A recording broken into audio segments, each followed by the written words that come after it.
Hello once again, everybody, and thanks for tuning in to AIW's The Card is Going to Change. Before we get into this week's episode, of course, we want to thank our sponsors that help us bring this to you for free each and every week, wherever you download and listen to our podcast. Thanks to Angelo's Pizza for providing us with pizza that we give to you and sell to you at our live events. You can check out their pizza and more dishes at Angelo's on Madison Avenue in Lakewood, Ohio. Also, thanks to Pollyanna DIY, you may have seen some of the pins that they make exclusively for us at our shows, at our merchandise stand. They can do the same and so much more for you, so make sure you look up Pollyanna DIY to get some custom wonderful designs done for yourselves. Also, thanks to Smart Mark Video, who video records all of our shows so that you can download them or purchase them on DVD. We always love when Gary and Shannon are there, or Robles, anybody from the Smart Mark team. Check out smartmarkvideo.com. And of course, as we talk about the digital streams, we want to thank independentwrestling.tv. Sign up using the code ABSOLUTE and get a 20-day free trial. Check out old AIW shows as well as multiple other promotions. And with that, we come into this week's episode. We go all the way back to our time in Akron in, I'm going to say the wrong month, February? December. December, yeah. So prior to the actual show that day, we held a new talent initiative, which you then saw some of the people who participated in that on the show that evening, and we talked about how they did there. But we wanted to kind of pull back the curtain and talk about how that new talent initiative went in general. So on this week's episode, we're joined by the Duke, who you've already heard. Dr. Daniel C. Rockingham is here. Dominic Carini. Of course, as always, AIW owner John Thorne. My name is Steve Guy, your moderator of sorts. I'm not going to have too much to contribute to this one, to be honest. So as we talked about, you and I were not there. You had one of you was at a wedding. Hell. Is that the case? And the other you had your engine fall out? His engine fell out. My engine blew up. Oh, okay. Which I don't know if I elaborated on that, but I got a brand new free engine. Good for you. You did, yeah. We never gave the update. Recall. Luckily, yeah.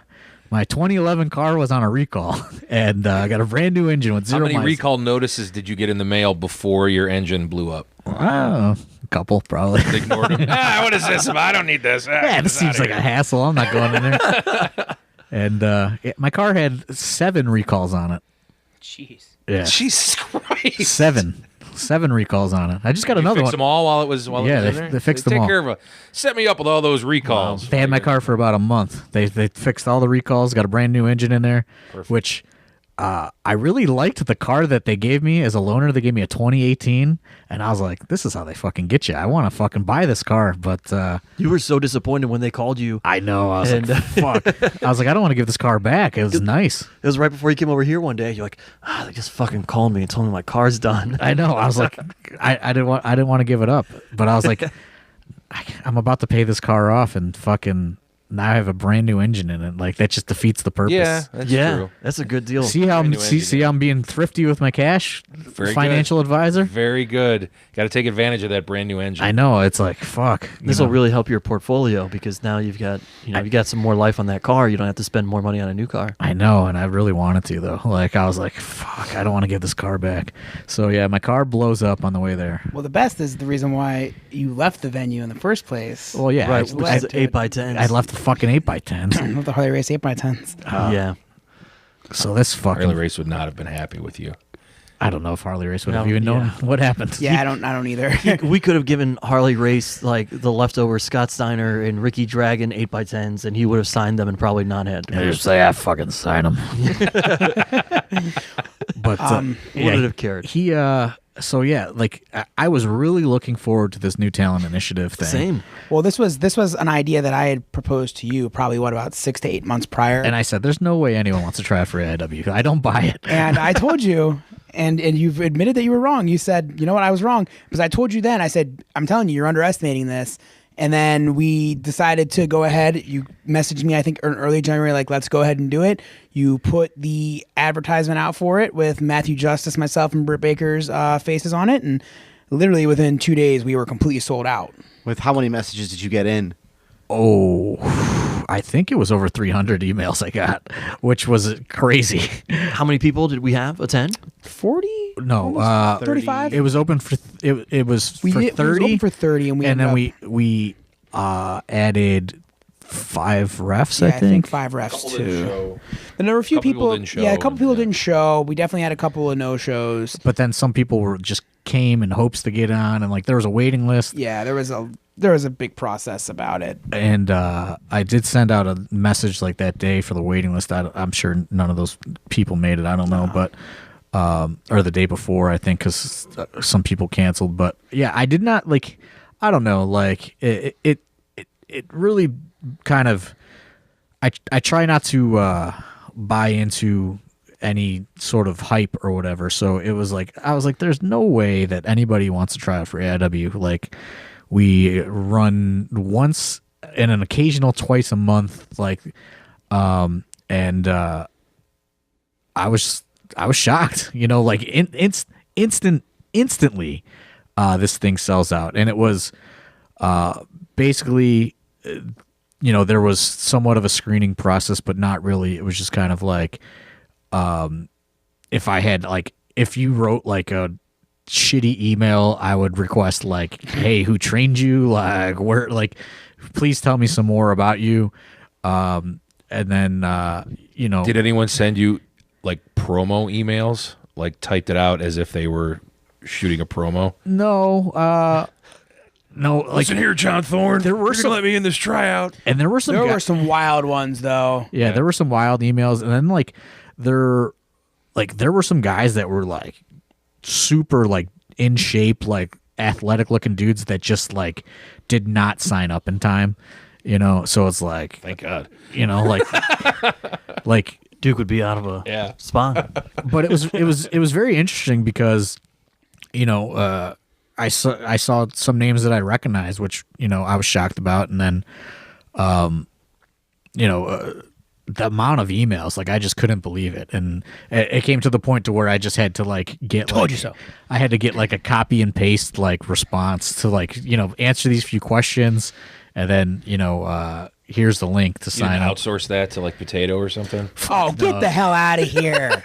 No. Come on. Oh man, that's what I forgot to mention. You on the would last instantly show. get Potato trying to sell whatever he's selling now, DirecTV or some weird, Let's not Pyramid derail scheme. this. Let's not derail this for a Dave the Potato Talk. Steve, get to I'm your just point. saying, I forgot to mention that the 7-year itch was Potato's grand return out of retirement. No, he was back. he never He was back at retired. Hail to the King. Yeah, he never left. He was back at this Oh, show. that's right. Hail to As the the gif on, as the clip on Twitter said, when Wadsworth said, "You can't retire."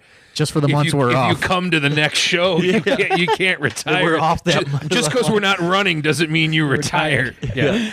Oh, my So this process, it was an interesting one. We really leaned, you know, John obviously had things that he wanted to see out of guys at the tryouts, but we leaned on people like you, Dom, and Dan. You guys have done tryouts elsewhere before. Yeah. Matt Justice has as well. So really leaned on you guys in terms of how it should be formatted. Britt was going to participate in it until there was just no flights that could get her in yeah, time. it ended up there were only 2 girls, and the one girl ended up injured like after doing She was a injured couple of when she roles. was she there, I came think. injured Yeah. and did a couple of roles. She had so. a booking the night before, and they were on their way in. She got hurt in the match. Yeah. and- So it really, I mean, it would have been nice to have Britt there, but it comes down to like Justice and myself and Dan. We've done all kinds of seminars, whether it be WWN. Justice has done a couple of the ROH camps. So we kind of know as wrestlers what we liked out of these things and what we absolutely despised out of these things. Yeah. And I think one thing that we didn't mention that was a really nice addition was Magnum CK there as Right. well, doing promos and kind of, you know, composing yourself in the ring. That was a really nice touch too. Like some of the downtime that you had in the actual like tryout itself was actually filled with an actual activity instead of just sitting there like watching or waiting for something to happen. And Jake Clemens took the refs that signed up, and he ran Yep. like his own his own kind of seminar with them, and then worked them in. So I mean, I would have loved to have been there and participated, but you know that wasn't in the cards for me.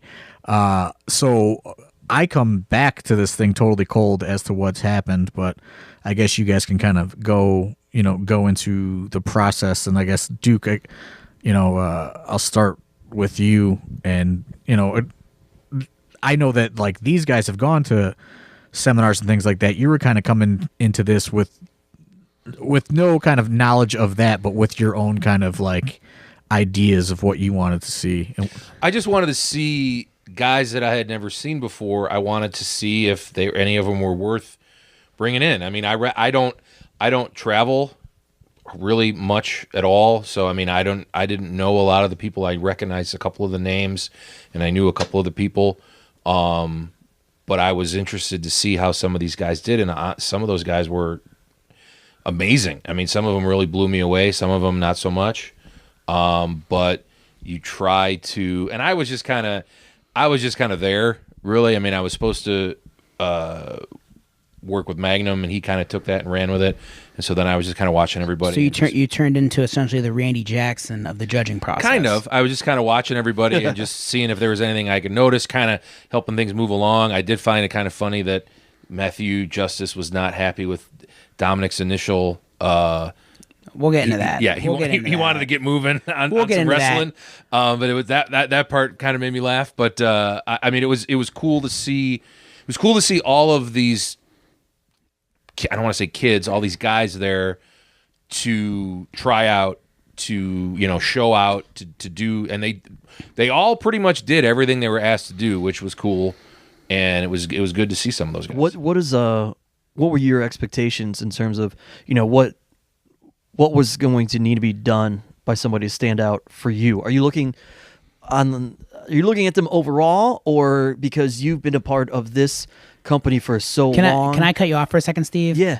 I was happy to have you, actually, Duke. I'm going to gas you up here.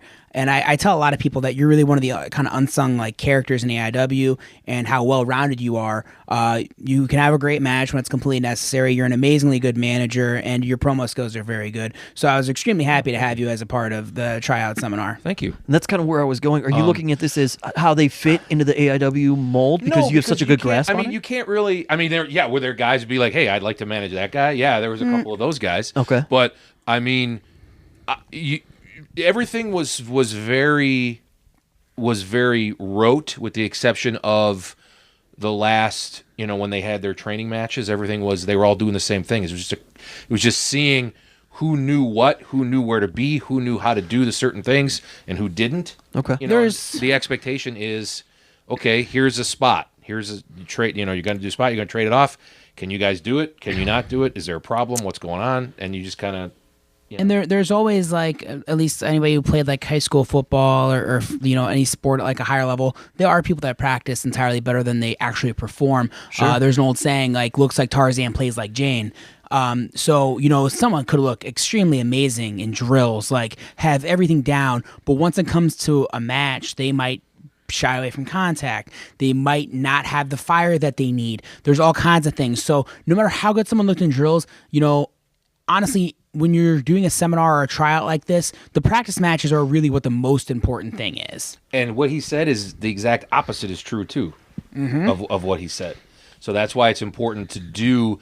You have this session, and you have this session, and then you have this session, so you could get a feel for, oh, this guy was really amazing at the rolls. Okay, he's really flexible. He's really athletic. Oh, but wow, he really can't do that spot, or or whatever it is. Shit sticks out. Yeah. So I guess let's start from the beginning of the day. Walk us through that. We lead off with drills. Is that right? Well, I'll give you a little background into what we kind of had set up. Yeah. John had messaged me and Matt, and we kind of made the decision that I would run the kind of rolls portion and kind of like ring spacing type portion, because it's kind of what I specialize in. Just from training with Tracy Williams before, the Evolve seminars that I'd done were very, kind of geared towards that. And then we would kind of delve into Matt running more like in-ring type drills, spots and things like that. And then the game plan at the end of that was then to go to Magnum with promos and then split off into practice matches. We had about 4 or 5 hours to do this. So we were like, oh, hey, this is going to be fine. Which was the benefit of doing it in Akron, because we get into that venue, we have it all day long, and there's a lot more time. Yeah. And it was also nice to have a bunch of people help set up at the start of the day. But that was kind of the thought process. So I started the drills off, just essentially basic rolls, and kind of everything spirals up from there. Like, it's really basic to more advanced to, holy shit, what are we doing? Because even Duke will tell you, he was watching me do some of these things and he's like, what are they doing? This wherein lies the first thing that we actually messed up, in our opinion, was I don't think that I myself thought, like, hey, there's 35 people here, 30, Sure. Without the refs in there. How in the hell, like this is going to take way longer than I thought. Because they're all waiting in line and each going to do it. And it's, and everybody does it, and then you don't 5 account, seconds to get back in the ring. Yep, you don't account for somebody messing up a couple times, and they want to hit it right because they want to try to look good. So that was our first thing. Was when I look back at it, there should have been some kind of split, whether it be, well, we took half the people and sent them with Magnum and the Duke, Which I think I suggested initially. you might have, and if I will take full egg on face for that. That I was like, oh no, we can do this because I do it at practice all the time, like. But then again, like, I put practice numbers in now, and I'm like, yeah, I didn't think about that as much, because even when we have like a 10-person practice, I've It's noticed not that. 30. Yeah, even with 10 people, it takes forever now. I've And even noticed. when we had split classes back at the old Yep. garage with Johnny. And was it's some of these totally people have never split. seen some of these Exactly. roles before, or these drills, so some of their facial expressions with some of the rolls Don was showing them was Cracked like, out like those last couple. It was just like everybody's just like, huh? You want us to do what? well, okay. And to their credit, every person tried Everybody them, tried? and almost everybody did Yep. them. And so And the only people that did not look at me like I was a psychopath were the Chikara kids. And what is and that one kid that came to training one day and you said had the game. Oh, he had yeah. the game shark. There was one kid that he signed up for the seminar or for the tryout, and he messaged me on Facebook 3 weeks before and said, hey man, can I come up to class? So I said, yeah man, just make sure you pay a mat fee when you come up. And I'll tell you what, that kid paid $25, and it was like, get a game shark. He knew everything I was gonna do. little scout. Yeah, he had the cheat codes. Yeah, he had the Dom cheat codes to at least know the first half. what was the purpose of you having them do all those, especially like the more involved ones? Ring positioning for one, because rolling is really about knowing where you are in the ring, where you're going to end up. Footwork is key on those. I want to make sure that they're leading with the right foot. They're doing all of that stuff. These are a lot of things that if you watch anything kind of within WWE tryouts, especially the old Breaking Ground series, they really harp on, especially, proper foot forward when you come up from a roll. And it was something that Johnny and Candace really impressed upon us. It's a lot of like ring discipline. Yeah. It's knowing where you're and like how dexterous you are, but also like knowing if you always have to get up with a certain foot for this specific role. Big word out of Dr. D. Dexterous. That's that Yale. He's a Gotta put doctor that- from Yale. Put that degree to Your work. ring dexterity has got to be very good when you're a Handsome Dan professional over wrestler. here. What's the fucking car program like at Yale? What's the auto tech program like? Great. What's that fucking PhD and ICAR certified. what's that So- fucking what's that called when you fucking are in an 11th and 12th grade and you go vocational Vocation. school? Oh, I know all about vocational. What's the fucking Yale vocational classes like? Institute of Technology. But yeah, YIT. Sorry. yeah, but that was kind of the first portion, and I would say about middle of the way through back rolls, I was like, I really screwed up, and this is gonna take way longer. And then it was a constant Matt Justice, just faking sleeping on the stage at points. Just come on, bro. Yeah, because we're all sitting up there. It's Well, you guys myself all, and Pedro you all, and you all Wadsworth. woke up though. Once we started doing those last like four, Yeah, you all yeah, woke the up. last two were- Justice, I remember whatever. at one point Justice, because I printed out like handouts for all the judges to write notes down, and I remember I did the one crazy last like roll set, and I just saw him throw it up in the air and catch it. Like, what the hell? I can't even do this. Just is just like, come on, bro, let's get to some wrestling, bro. So Gotta start rolling. Yeah. So after we did the rolls, we progressed on then to Matt had some in-ring stuff. We gave like a quick water break, and we had in-ring stuff then. This was good because we had some drills where we got the refs involved too. So when we were doing spots, they would, be able to check on the guys and kind of show their ring positioning and the things that they could do. And these that aren't- was that was these aren't cool. That was actually a really cool part of it was because I think there was 3 of them, and they were just kind of floating around. Jake told them whatever he told them. There's only so much you can tell somebody. Yeah. And they were just kind of standing around, and I was like, hey, you guys, we're gonna run spots. you might as well get in there and be the third guy and figure out your shit too. So it worked out really well. Can we also take a second to appreciate Matthew Justice's requests to be a part of the seminar tryout? He requested that we get him a stopwatch, a clipboard, and a whistle. Now, I stole his clipboard almost immediately. I bought a couple clipboards, so there were a couple. But he did this because he said that's how Dr. Tom came to every class at FCW. So he wanted to be Dr. Matt Justice. And then Pedro had to get the whistles for us because he just thought that we couldn't, survive without him. So He had him in his glove compartment probably next to road flares and a wrench for some reason, and an emergency ration meal kit. An MRE. Yeah, an MRE. Fucking Pedro. But it was good to do those because then we kind of saw how people are going to bump. We saw how people are going to feed.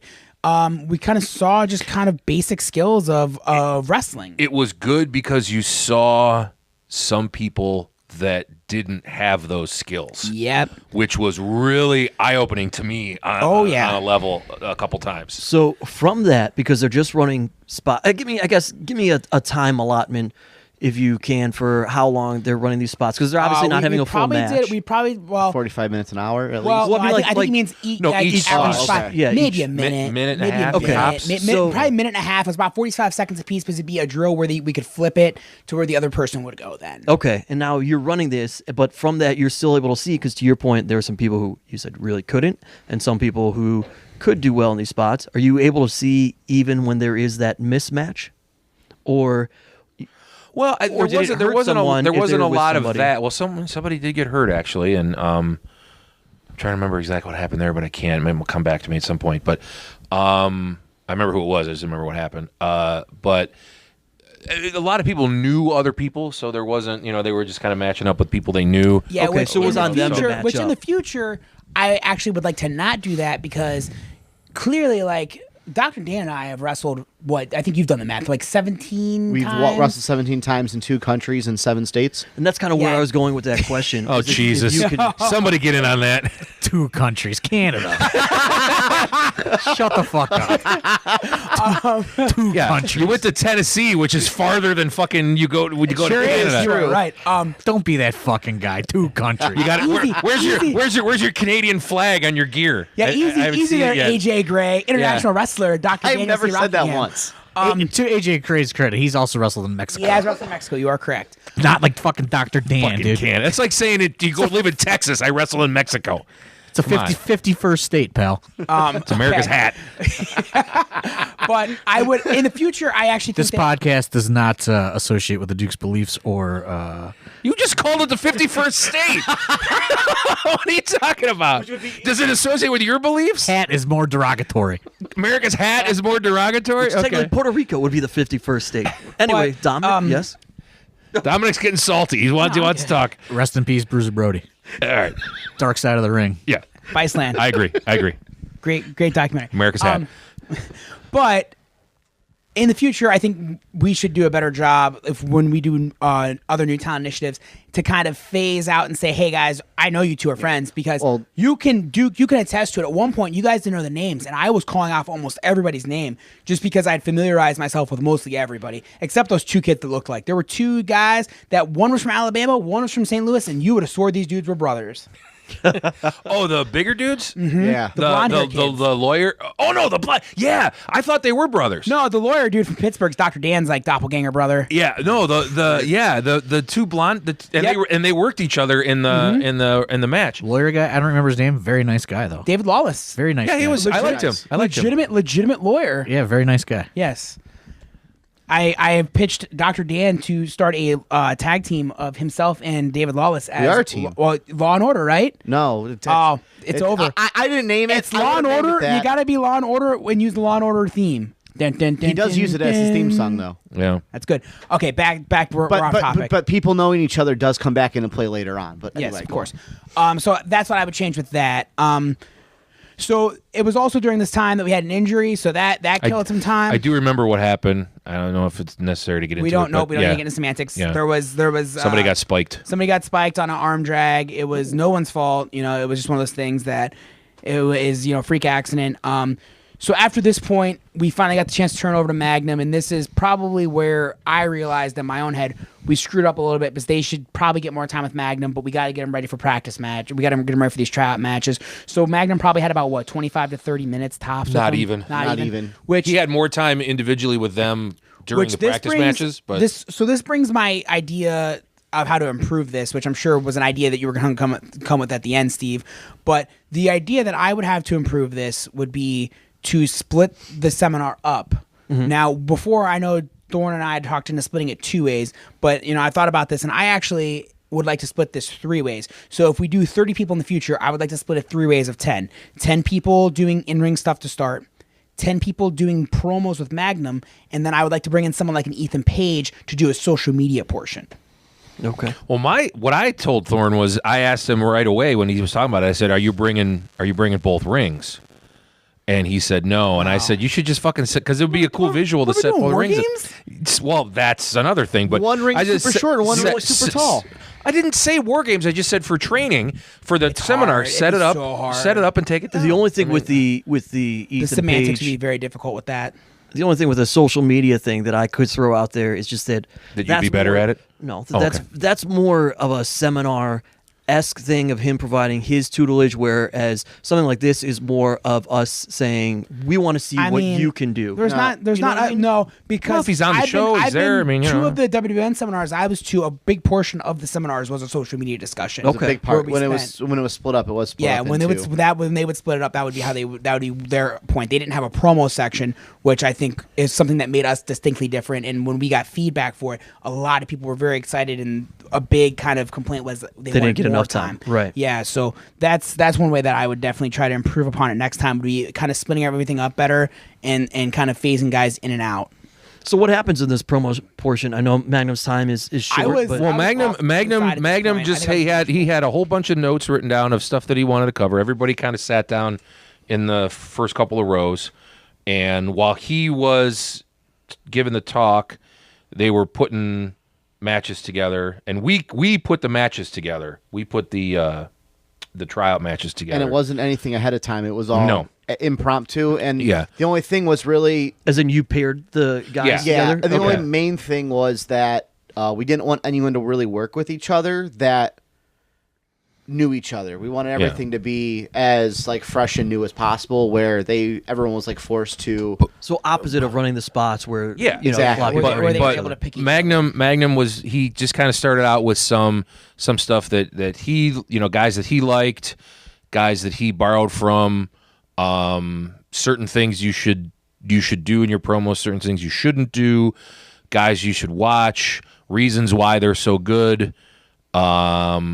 And it's very obvious if you stop and think about it as to why certain guys are so good at promos. But I'm not giving that away for free to run with the theme of the evening, and then just kind of stuff that he borrowed from, like, because he's really big into theater and he does the acting thing and the directing thing, so he pulled a lot of that stuff in and just hit a lot of points that made a lot of sense, to people trying to figure out what they need to do to get better. Now, do guys get to cut promos at this point? They or- did. They did. Like the first match, went back behind the curtain, did a promo for him, Okay. and then they went out, and I think we gave everybody 5. Yeah. Hard And five. so then Very hard five. people were coming back up, doing promos Okay. while the matches were going on, and then we just cycle them out. So you as get a- your feedback before you get your Yeah. promo feedback before you wrestle, and then you go out there and wrestle after. Yeah. Or as soon as the match was done, you went out there and did Okay. your thing. And anybody promo wise, anything stand out to you guys? I was not didn't back get to there. see that. I was kind of and going in and out. I did hear one that was funny, or that Magnum was cracking up, and I caught most of it. And it was the little spicy guy, Oh, hot tamale. hot tamale. Yes. Yeah. He had a good catchphrase, and he hit all his spots, or he hit all his cues and everything, and it was pretty clever. I didn't see a lot of them because Carson was actually back there, like timing them and stuff, so he was kind of back there with Magnum the whole time. But yeah, that's what he gave everybody like 45 seconds. He was like, hit it, and so that was part of it too, was to get everything in with the timing, and so yeah, it was cool. So we go then to the matches, and is this where you guys put everything together, and it's solely based on the matches because this is the culmination in terms of who you think should be on the show, or is it's an ongoing thing? It's an ongoing thing because there was guys that, like, I was like, would be like, oh, well, I kind of know him, I don't really know, and Duke would be like, dude, that guy. And then it was like everything would just kind of like spiral from there of, oh man, like, it's... I had to constantly be reminded of who some of the guys were because I couldn't remember everybody, but yeah, I mean, it was just a culmination of, like, you knew who to expect. Like, if you didn't see what you were expecting, you were like, oh, that's weird because that guy was really, good. Like when they during ran the day. spots, that kind of opened your eyes a little bit to somebody. Yeah. Now you're waiting to see how he does in the match. Yeah. Okay. Yes. But I don't think there was... there wasn't any matches that were especially amazing. They only had 5 minutes, but there weren't any that were especially Like bad. atrociously bad. With There the was- exception of the guy that got DQ'd. Well, that should have been DQ'd, but we let him keep going. Yeah, because I told the refs before it started. I said, "You're the ref." It goes, if you got to DQ somebody, DQ somebody if they do something wrong. The one guy wouldn't let the guy out of the corner, and the ref got the 5 and like first spot, and he called for the bell, and we're all kind of like, what? And then we're like, that's okay, just keep going. So yeah, you're telling them Yeah. DQs, countouts. Yeah. It's got, look, as we've seen in AIW. Yeah, well, sometimes that's what you gotta have to happen. do. Yeah, Yeah. because that dude, if he's wrestling in a place he's never wrestled at with a ref he's never been in the ring with, he's going to get DQ'd. You've got to mean- preserve the integrity of the sport aspect, right? Yep. So we have how many matches do you think you end up having there? About 10 to 15, anywhere between 10 to 15. Is it- Yeah, is like it tough. were they all 15? We had 13 or 14 13 matches. or 14, and there was one wrestler who wrestled twice in the tryout. So it was all one-on-one. Yes, Yeah. all Okay. singles Yeah, it matches. was all singles 5 minutes matches. hard. Hard 5 minutes. And like I said, we had one guy that wrestled twice. Someone wrestled twice because he had 2 gimmicks. He had 2 gimmicks, so he volunteered to wrestle twice. So that kind of leads down to the process of deciding who we thought impressed the most. Yeah, because we end up with Well, 10 we'll, 10 so guys. we'll go into the process. The original theorem that we had was we were going to take 6 people. Mm-hmm. We were going to do a scramble. We were going to do 6 brand new guys, and someone was going to win the scramble and kind of get their spot on the kind of roster for the most part. We knew we had the Wrestle Rave show coming up, so we knew we had a couple of spots open for that probably. First, let's go. We can kind of go through the guys. But one thing we noticed, Duke, myself, Pedro, Justice, Dr. Dan, when we were going through these guys, we had a hard time narrowing down to 6. Okay. The week of, we had a cancellation. We had a cancellation on the card where Eric Ryan from the Young Studs got cut real bad at Game Changer, and he couldn't wrestle because he had these fresh stitches. And then Bobby Beverly came down with the flu, so he was sick and was about on his deathbed. So he was more than happy, or he was more than fine sitting this one out because he could barely function. So there was that, and then we had Chase Oliver. Chase Oliver gets hurt, so him and Trey are out of this tag match to put Trey into the Intense title match. So Right. Here we go. There's now a normal tag match, which is what Thorne had planned on going with. But Justice pitched the idea, hey, let's make 2 tag teams, and we can get 4 more guys on the card. Well, yeah, like when I'm waiting for my car to get towed, I get a message like, "Hey, do you care if we put that tag match back to being a four-way tag because there's so many good guys?" And I said, I have not seen any of this tryout, so it's ultimately up to you guys what you think can make happen. Like, I have way bigger problems going on than what's going on. So, I kind of left it into your guys' hands. I had really no input on this whatsoever. So now I guess we can kind of get down to the gentlemen that were selected for the match. We'll start with the scramble, and then we'll kind of go to the process of how we created the 2 tag teams that we added. we'll start off with Kevin Bennett was one of our first choices. Kevin is out of the Buffalo, New York area. He is one of the Buffalo crew that was in the bad car accident last year.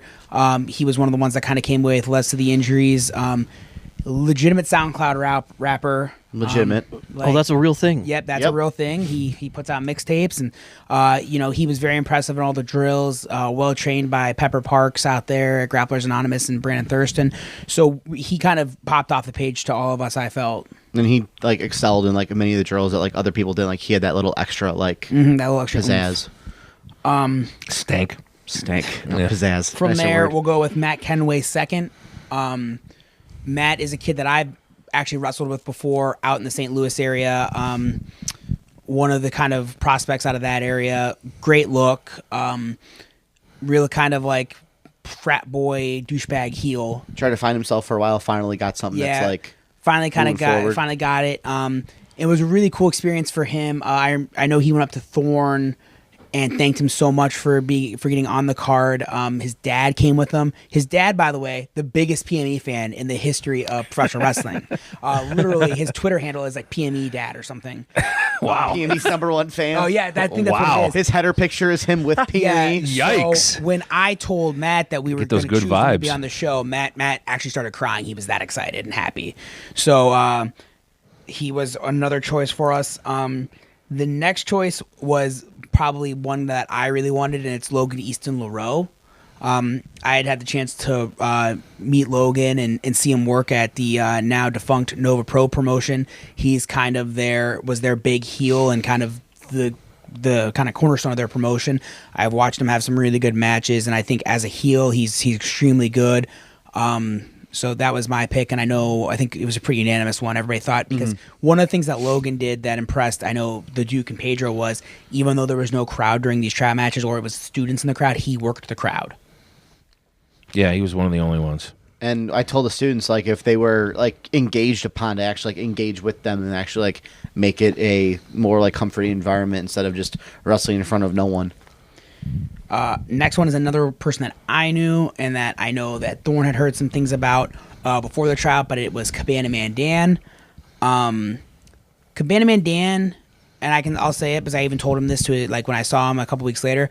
Cabana Man Dan wasn't a guy that impressed during the drills. And Cabana Man Dan's a very long time vet, but he really didn't look overly impressive during the drills. And he went out and he had a really, really, really good match. Like, so about as solid as you can get in 5 minutes, and he really won everybody over. Yes. And he's got a cool offense, and when he's in a singles environment, he's a great babyface, has great fire, comes back, and Justice liked him a lot because he said he could have been Ricky Steamboat's second son. Looks just like Ricky Steamboat. He does. Also, he does. come on, flip flop chop. That's Which a fraud. we discussed when we talked about the show itself. There was debate as to whether or not that is legal or illegal. It's as Because someone it's brought up on technically a Twitter foreign today. If I can't use the boot, If you can't- why is he using a flip Well, would flop? they- Because he they- wears them out to the ring, so it's a part of his uniform. Just like the NFL, if you can tackle by dreadlocks in the NFL, because it's a part So of if I wear the boot, I can use it? Sure. So that was the All question. right. If your boot comes off and then you hit somebody with it, is that illegal? Technically, I believe it is illegal. If Don never wore shoes, he could give us that answer. I'm just I making wore this shoes up as he once. goes. Yes. Okay. So then we have our last two individuals here in the scramble. First is Lee Moriarty. This was a guy that I know Thorne had eyes on. Lee attended our Ultimate Dragon seminar and did a great job there. I know Derek Direction had wrestled him multiple times in Pittsburgh and could not stop talking about how good he was. So he was a guy that, this kind of gave him the extra push to kind of find his spot in AIW. And one of the standouts from the seminar, all drills, did great in everything. You guys have anything on Lee? He goes, Lee's, I've wrestled him. He's awesome. And like, he's trained, like he's actually like not had years of experience, but he's actually gone and like trained other places. Like I'm pretty sure he's gone internationally and trained at like different like schools. And he's definitely like someone that's Is that just Canada or? haha, very funny. And now we have the last person, and honestly, this was one that even we've told him we weren't like we didn't really think anything when he put himself in the tryout realm, and it's Michael Austin Wardlow. Yeah. Michael- So if people remember a couple weeks ago when we aired the Hell King. the actual episode of when we talked about the show, Thorne went up to him at the after party, and Thorne talked about it there, about how he explained to him, I wanted to 35. hate you, man. I didn't know that you Yeah, could do and this." honestly, like, it was a lot of the similar thought processes. Like, I'd always just kind of I'd seen him out in Pittsburgh when I was out there, and I was just like, he's just a big guy. But he's really dedicated a lot of time to his craft, and Wardlow. It's easier to say that right now than it is to say Michael Austin Wardlow. Really impressed in the seminar. All the drills dead on perfect. Another guy that played the crowd perfectly in his tryout match, because I don't know if you guys have seen Michael Austin Wardlow. This dude is Large. He's big large. dude, yeah. He's good looking. He is pro wrestling 101 of what you're looking for. And he wears a freaking shirt to do his practice or to do his tryout match in. So the whole We were all of us on the it's stage. everyone on the stage. Like, We had "Take your shirt we had off." a chant going, yeah. And all the people in the crowd are chanting it. So he was. But completely flying blind for the most part, Yeah. as I was with a lot of these guys, he impressed me more than anybody. Yep. He, from the first time he did something until we got done with the thing, he impressed the shit out of me, and I told him so, and I was blown away, because I recognized the name, and you read things and you see things, you're like, okay, whatever, but I had never really seen any of these guys in action or been in the ring with any of them, Sure. and he impressed the shit out of me. I saw him wrestle 2 or 3 weeks before the tryout, and he had a really good match. And I went, oh, well, no one's expecting him to come in, guns a-blazing, but here he comes. Yeah. So that's the scramble. I don't know if Thorne told the story. Did he tell the story about how the winner of that match was decided? Okay, so we decided that to go between Lee or Wardlow or Michael Austin Wardlow for the winner of the match, and Thorne told me, I don't care, just tell him to choose. So I literally had them flip a coin, and I said I did not want to know who won because I wanted to be surprised when I was watching it on the monitor. And of course, They don't flip a coin. No, they did. They had the most intense game of rock, paper, scissors. Oh, was that what it was? Yep. Okay, I didn't see that. So I'm completely in the dark, and right before the match, I walk by him as they're calling it, and I hear the finish, and I was, and there it went. Got ruined for you. Yep. But Michael Austin Wardlow won the match, and as we'll get to in Wrestle Rave, both Michael Austin Wardlow and Lee Moriarty come back as well. We'll get to some other people from the tryout that impressed us that you might see soon. So at this point, we have our 6 picked out for the scramble, and we say, man, there's about 4 more guys that we really, really like, and we think how can we form some tag teams? 2 standouts for me, and I knew that from the day I saw them on the tryout list that they would be standouts, were Boomer Hatfield and Travis Huckabee. They're 2 of kind of the top students out of Chikara. Mm-hmm. So I said, let's do Team Chikara. And it was a pretty unanimous yes on everybody's part. They were great in the drills. It made sense to put them as a tag team coming from the same training background. Which I said. I didn't know Travis Huckabee was a Chikar student, because he's the most anti-Chikar student. Like, he's just Travis Huckabee, and his tights say Travis on him or something. Yeah. And it's like, he doesn't have a mask, and he doesn't have a weird backstory, and he doesn't. I mean, like, He was a ref for a while too, and then he just transitioned right into being a wrestler. And Okay. When I mentioned it on the episode when we talked about the whole show, but I'll say it again now. These 2, you'd have no idea that they weren't a tag team. They worked so well together. Yep, which is part of the reason why I think it was so good for us to put them together. Now that brings us to our other tag team that we created, which was Elijah Nelson and Mike Outlaw. Both of these guys are St. Louis guys. True story, Elijah Nelson is actually in a tag team in St. Louis. Yeah. Alpha and Omega, but his partner missed the cutoff deadline. So Isn't the other guy in a tag team too? he is. Yeah. So Mike Outlaw's in a tag team with Danny Adams called No New Friends. Yeah. So Yeah. these are 2 kind of competing tag teams in the St. Louis area who we put together. Now, Elijah's tag partner came in late, and Mike and Elijah asked me if he could come to the tryout, and I said sure. I said we just can't put him in because we're overbooked. The day before, when we knew we had a cancellation, I hit Mike up, and the other member, Alpha and Omega, actually had taken another booking. So we'll call Alpha Friends or something is what we'll call this tag team. But Mike Outlaw is a guy that I've actually wrestled and I knew from the St. Louis area. Matt Justice had done an ROH tryout camp with him, liked him a lot, and Mike. I liked him too. Mike had done some other seminars that I had seen recently, and Mike's a really solid worker, so it was good to get him on there. I had actually not been familiar really with Elijah, and he was very good as well. And I'm sure in a different world, if both these guys have their tag partners, it might have been a spot where it was no new friends and Alpha and Omega in this. Although these two did get probably the most heel heat of the night. Oh yeah, we discussed that. Absolutely. Oh, unbeknownst to them, the crowd was not ready. No one was ready. But They weren't ready for all that And heat. Traxler didn't give him the heads up No. either. how does Traxler not say something? That must be like his own personal joke to himself. And then Derek Director just losing his shit in the ring as these two come out to booze. so that's the 10 we chose.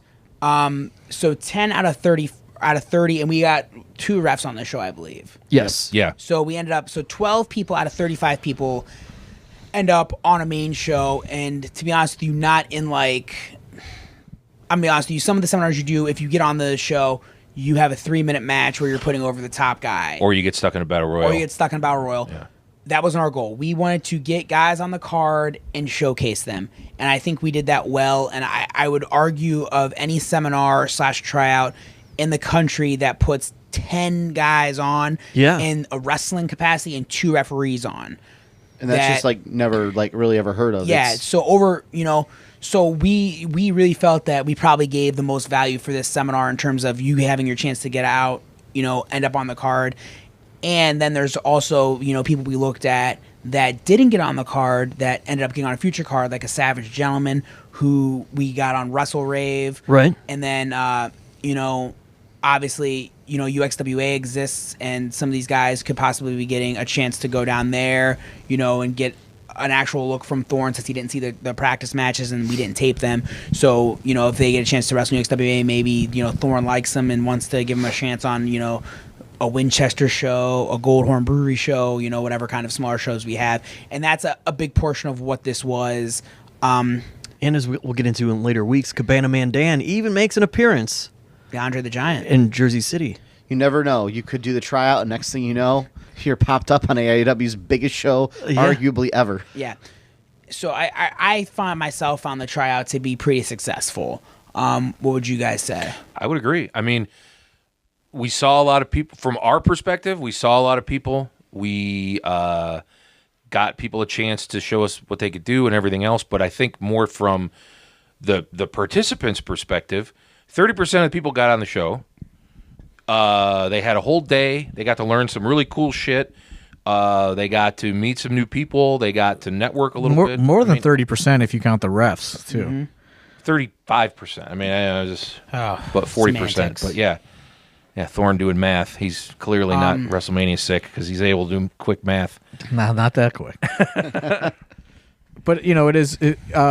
What was good is, I got a chance to see people because I'm not watching tapes. I'm not going to that many shows anymore. It gave me a chance to see people. And Cabana Man Dan, obviously, I know he's going to be in Jersey City. Scott Steiner wants a midget. I can't find a midget, but I said I do know a really short wrestler that's going to be around.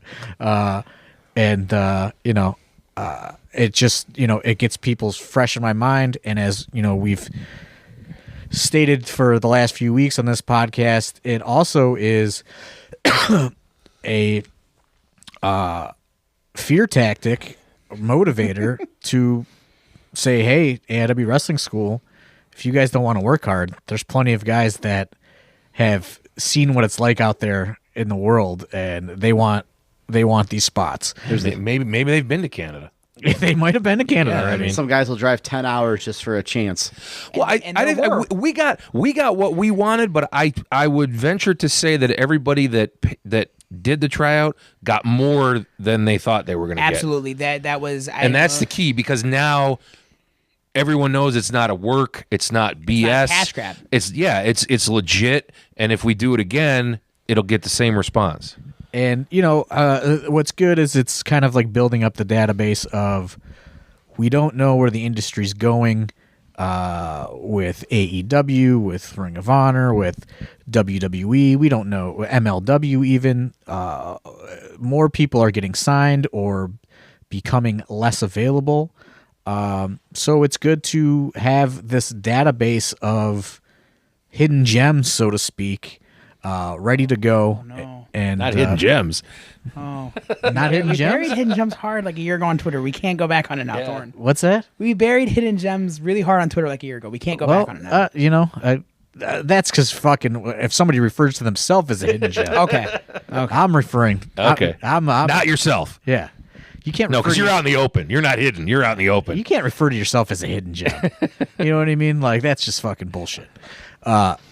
So it's kind of good, and as we look at these shows, and May 25th is a perfect example of you could see some of these guys on that. There's StarCast going on. There's Double or Nothing going on. There's there's a card that needs to be filled. So let's see what happens. I know that at least Cabana Man Dan is coming back for that.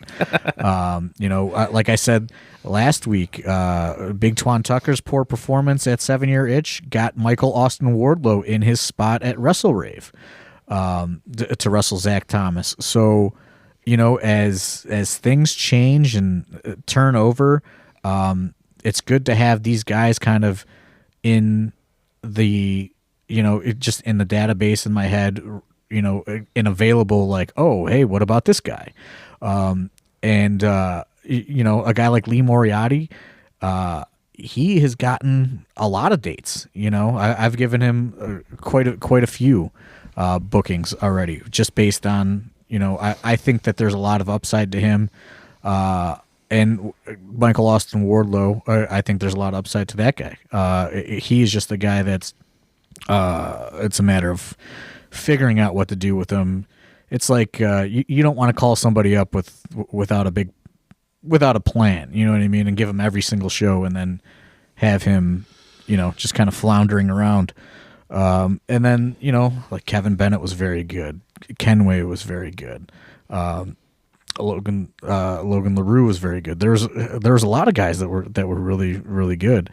Some guys are just have the benefit of being closer in proximity than others, to where it's like, well, we know this guy can make it here, no problem, and he's close. Like Lee Moriarty and Michael Austin Wardlow, they're just 2 hours away or less. So it's easier to turn to those guys if something opens up in a last minute situation. But a lot of those guys, I would love to bring back, sporadically and, dabble them in and see what happens. I don't know how you guys feel about it, but. Yeah, no, I think especially with stuff like Goldhorn, Winchester, I think the opportunity to bring some of these guys back, and I know a lot of these guys would bite at the chance to come back. Even like with UXWA, some of the guys that are less experienced that did the tryout that Yep. are, And I've had some of them, contact.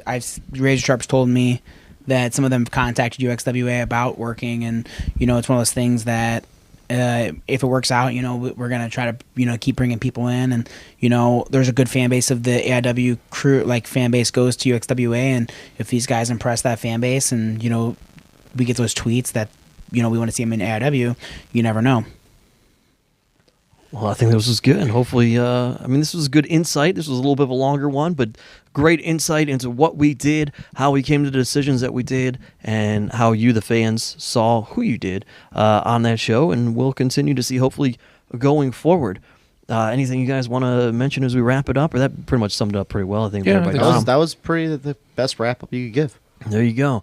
Well, for Dominic Guarini, for Dr. Dan, for the Duke, for John Thorne, my name's Steve Guy, and we'll talk to you next week right here on The Card is Going to Change.